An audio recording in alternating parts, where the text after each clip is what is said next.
ప్రదేశ్ వరదల్ని మనం చూసాం.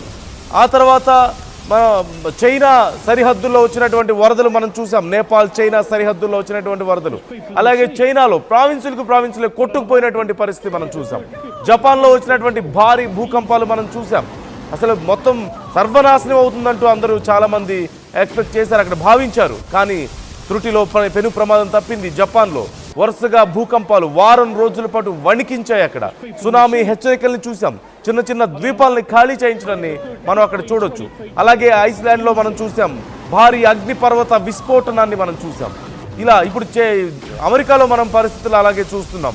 ఇలా వరుసబెట్టి ప్రపంచ దేశాల్లో అగ్రదేశాల్లో సైతం వరుసబెట్టి ప్రకృతి విపత్తులు సంభవిస్తున్న నేపథ్యంలో ఇలాంటి విషయాల్లో ప్రజలకి రోజు రోజుకి ఏదో భయాందోళన పెరుగుతుందనే చెప్పాలి.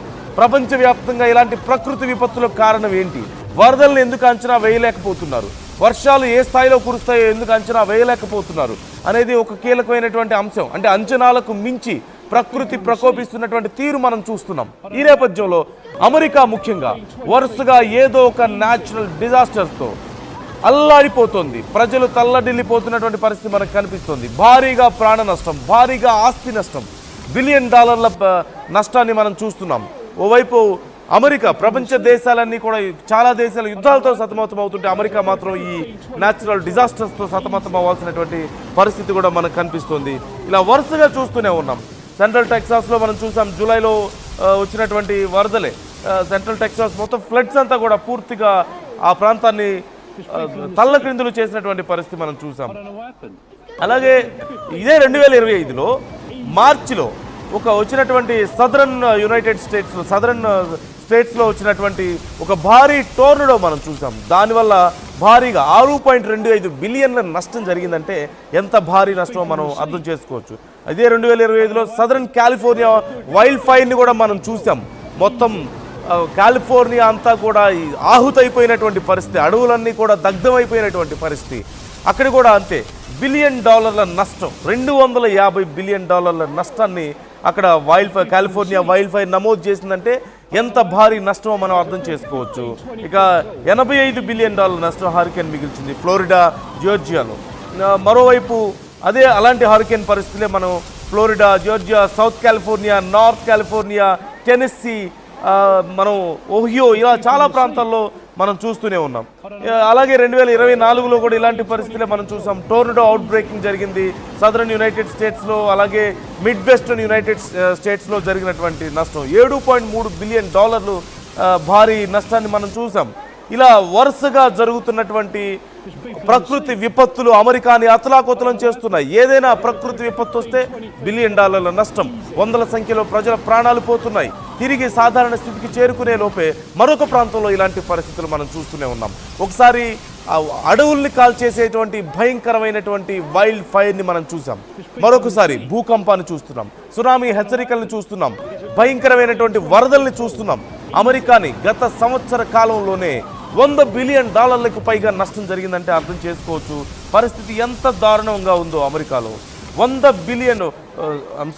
సుమారుగా 300 బిలియన్ డాలర్లు, 300 బిలియన్ డాలర్లకు పైగా అమెరికా గత సంవత్సరన్నర కాలంలో నష్టపోయిందంటే ఎంత దారుణమైనటువంటి ప్రకృతి విపత్తులో మనం చూడొచ్చు. మరోవైపు ప్రపంచ దేశాలు కూడా ఇదే పరిస్థితిని ఎదుర్కొంటున్నాయి. చైనాలో ప్రావిన్స్లు కొట్టుకుపోయినటువంటి పరిస్థితి మనం చూసాం. మరోవైపు నేపాల్ బోర్డర్లో చూసాం, భారతదేశంలో చూసాం, అలాగే జపాన్లో చూసాం పరిస్థితి ఎంత దారుణంగా ఉందో. ఇలా ప్రపంచ దేశాల్లో ఎక్కడో చోట ఇలాంటి పరిస్థితులు మనం చూస్తూనే ఉన్నాం. ఓవైపు యుద్ధాలు, మరోవైపు ఇలాంటి న్యాచురల్ డిజాస్టర్స్ ప్రపంచ దేశాలని అతలాకుతలం చేస్తున్నాయి. ఎక్కడో ఒక చోట ప్రతిరోజు ఏదో ఒక నష్టాన్ని మనం చూస్తూనే ఉన్నాం. భారీ నష్టాన్ని, బిలియన్ డాలర్ల నష్టం, వందల మంది ప్రజల ప్రాణాలు కోల్పోతున్నటువంటి పరిస్థితులు మనం చూస్తున్నాం. ఈ నేపథ్యంలో అమెరికాలో వచ్చినటువంటి ఈ భారీ భూకంపానికి సంబంధించినటువంటి డీటెయిల్స్ మనం చూస్తున్నాం. అలాస్కా తీరంలో రిక్టర్ స్కేలుపై 6.2 తీవ్రతతో భూమి కంపించింది. అలాస్కా, హవాయి, పసిఫిక్ ద్వీప దేశాలకు సునామీ హెచ్చరికలు జారీ చేశారు. యునాలాస్కా, కోడియాక్, డచ్ హార్బర్ ప్రాంతాల్లో ప్రజలను ఇళ్ల నుంచి ఖాళీ చేయించారు అధికారులు. అలాగే ఒరెగాన్, వాషింగ్టన్ ప్రజలు ఇప్పటికే సురక్షిత ప్రాంతాలకు తరలి వెళ్తున్నారు. 5 రోజుల క్రితం కూడా అలాస్కాలో భారీ భూకంపం సంభవించింది. వరుస భూకంపాలతో ప్రజలు వణికిపోతున్నట్లుగా తెలుస్తోంది. ఈ నేపథ్యంలో అక్కడ సునామీ హెచ్చరికలను సైతం జారీ చేసిన నేపథ్యంలో ప్రజలు తీవ్ర భయాందోళనకు గురవుతున్నారు. వరుస అమెరికాలో ప్రపంచ దేశాల్లో చోటు చేసుకుంటున్నటువంటి ఈ వరుస డిజాస్టర్స్తో దారుణమైనటువంటి నష్టాలను మనం చూస్తున్నాం. ఈ నేపథ్యంలో మనం ఒకసారి పోల్ చూద్దాం. ఆర్టీవీ నిర్వహిస్తున్నటువంటి పోల్కి రెస్పాన్స్ ఎలా వచ్చిందో ఒకసారి చూద్దాం. ప్రజలకి ఈ అభిప్రాయాలను తెలియజేయండి అంటూ ఆర్టీవీ అడిగింది. ఈ నేపథ్యంలో ఇదంతా అమెరికా కర్మ ఫలితమేనా అంటూ ఒక ప్రశ్న అడిగితే 86% మంది కోర్స్ అమెరికా చేస్తున్న పాపాలకు ఇది ఫలితం అంటూ చెప్తున్నారు. 12% మంది, కేవలం 13% మంది నో అని చెప్తుంటే 87% మంది ఎస్ అని చెప్తున్నారు. 88% మంది అవును అంటున్నారు. 12% మంది నో అంటున్నారు. ఇదంతా అమెరికా కర్మ ఫలితమా? అక్కడ అధ్యక్షులు చేస్తున్నటువంటి దారుణాలకు, ఆ దేశం చేస్తున్నటువంటి కుట్రలకు, ఎన్నో దేశాలను నాశనం చేసినటువంటి పాపాలకు ఇది ఒక కర్మ ఫలితమా అంటే అవును అనే అభిప్రాయం ఎక్కువగా వ్యక్తమవుతుంది. 100లో 88 మంది అవునంటుంటే కేవలం 12% మంది మాత్రమే నో అంటున్నారు. అంటే అమెరికా చేసినటువంటి దారుణాలు ప్రజల్లో ఎలా నాటుకుపోయాయో మనం చూస్తున్నాం. ప్రజల మనసులో ఎలాంటి ముద్రలు వేస్తున్నాయో అమెరికా అధ్యక్షులు తీసుకుంటున్నటువంటి భయంకరమైనటువంటి నిర్ణయాలు, ప్రజలను ఇబ్బందులు పెట్టే నిర్ణయాలు, ప్రపంచ దేశాలను ఇబ్బందులు పెట్టే నిర్ణయాలు ఓవైపు, అలాగే అమెరికా చేసినటువంటి అనేక దాష్టికాలు ఒకవైపు, ఎన్నో దేశాలను నాశనం చేసినటువంటి చరిత్ర, ఎందరో నాయకుల్ని, అగ్రదేశాల నాయకుల్ని మట్టుబెట్టినటువంటి చరిత్ర, ఎన్నో దేశాలని వాణిజ్యం పేరు చెప్పి అతలాకుతలం చేసినటువంటి, ఆ దేశాల యొక్క ఆర్థిక స్థితులను అతలాకుతలం చేసినటువంటి చరిత్ర, ఎన్నో దేశాల యొక్క అధ్యక్షుల్ని, అక్కడ ప్రధానుల్ని ఇంటెన్షనల్గా మర్డర్స్ చేయించినటువంటి పరిస్థితులు మనం చూసాం. అయితే వాళ్ళు యుద్ధం చేస్తారు డైరెక్ట్గా వెళ్ళి, లేదా వాణిజ్యపరంగా దెబ్బతీస్తారు. ఇవి కూడా కాదనుకుంటే అవసరమైతే అక్కడ ఇంటర్నల్గా కేసును సృష్టించి, ఇంటర్నల్గా కొన్ని గందరగోళాలను సృష్టించి ప్రజల్లోనే తిరుగుబాటు తీసుకొచ్చి అక్కడ రాజ్యాలు పడిపోయేలా చేయడం, లేదా ఇంకా ఇవన్నీ కాదనుకుంటే సీక్రెట్ ఆపరేషన్స్ చేయడం, విష ప్రయోగాలు చేయడం. ఒకటా రెండా? అమెరికాలో గత 100 ఏళ్లలో జరిగినటువంటి కుట్రలు, కుతంత్రాలు మనం చూసాం.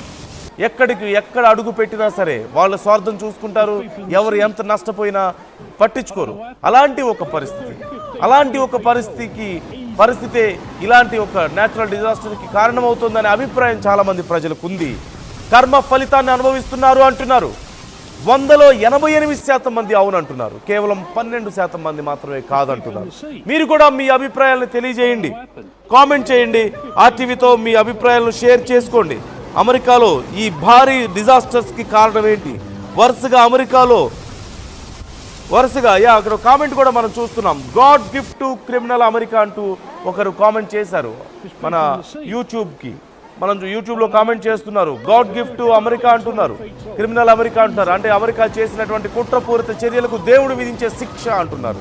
$100 బిలియన్ల నష్టాన్ని అమెరికా చవి చూడాల్సిన పరిస్థితి. అఫ్కోర్స్ ప్రపంచ దేశాలు అమెరికాకి ఎదురొడ్డలేకపోయినప్పటికీ ప్రకృతి లేదంటే దేవుడు అమెరికాని శిక్షిస్తున్నాయి అనేది చాలా మంది ప్రజల అభిప్రాయంగా ఇక్కడ మనకు కనిపిస్తుంది. రైట్, మీరు కూడా మీ అభిప్రాయాన్ని షేర్ చేయండి. ఎందుకు వరుసగా ప్రపంచ దేశాల్లో, ప్రపంచవ్యాప్తంగా ఈ విపత్తులకు కారణం ఏంటని మీరు అనుకుంటున్నారు? ఎటు దారి తీస్తున్నాయి ఈ వరుస విపత్తులు చూస్తుంటే అని మీరు అనుకుంటున్నారు? అలాగే ముఖ్యంగా అమెరికాలో వరుస విపత్తులకు కారణం ఏంటి? భూకంపాలు, సునామీ హెచ్చరికలు, వరదలు, టోర్నడోలు, ఇలా వైల్డ్ ఫైర్లు, ఎక్కడ చూసినా ఏదో ఒక స్టేట్లో ప్రతిరోజు ఇలాంటి దారుణాలకు కారణం ఏంటి? ఇలాంటి ప్రకృతి విపత్తులకు, భారీ ప్రాణ నష్టానికి, భారీ $బిలియన్ల ఆస్తి నష్టానికి కారణం ఏమని మీరు అనుకుంటున్నారు? కామెంట్ చేయండి. ఆర్టీవీతో మీ అభిప్రాయాన్ని షేర్ చేసుకోండి.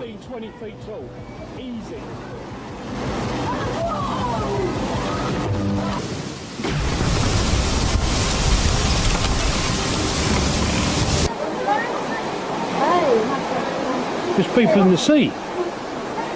I don't know what happened. It's a good 15, 20